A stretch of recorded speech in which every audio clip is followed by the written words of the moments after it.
Баршаңызға қайырлы күн. Біз бүгін осындай керемет рогалики дайындаймыз. Дәмі өте керемет, қамыры жұмсақ болып шығады. Менің каналыма тіркеліп, қоңыраушаны басуды ұмытпаңыздар. Бізге қажетті заттар: ұн, сары май, қаймақ, қант, жұмыртқаның сарысы, қопсытқыш және де ванилин керек болады. Ең алдымен таза ыдысқа електен өткен ұнды салып, үстіне қант, қопсытқыш, ванилинді салып араластырып аламыз.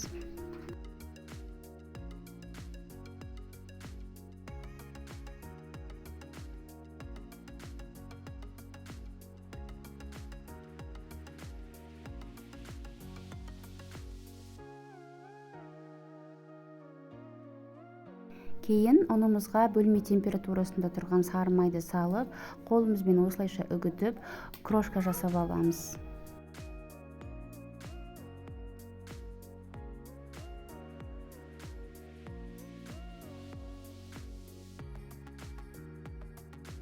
Содан соң жұмыртқаның сарысы мен қаймағымызды салып, алдымен қасықпен араластырып, кейін қолымызбен қамыр илейтін боламыз.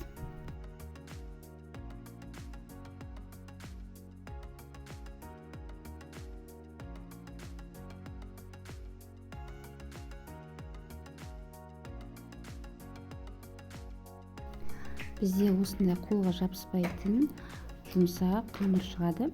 Оны 10 минутқа бетін жауып тындырып қоямыз.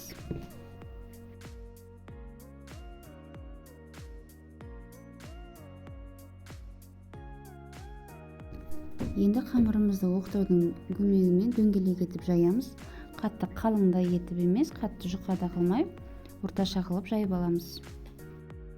Енді осындай арнайы кескішпен кесіп шығамыз. Бірақ бұл міндетті емес, пышақпен де кесе берсеңіздер болады.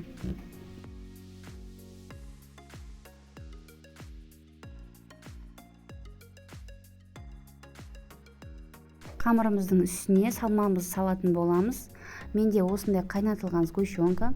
Сіздер өздеріңіздің қалауларыңыз бойынша варенье, сүзбе немесе шоколад салсаңыздар болады.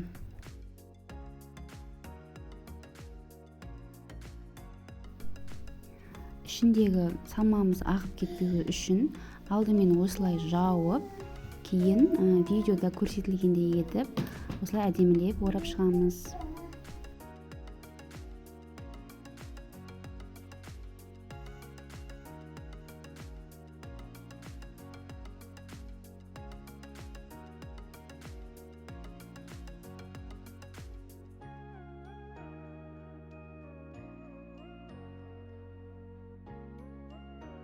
Дайын болған рогаликтерімізді пергамент қағазы төселген қалыбымызға салып, қызып тұрған пешке 170 градуста 15-17 минут пісіріп аламыз.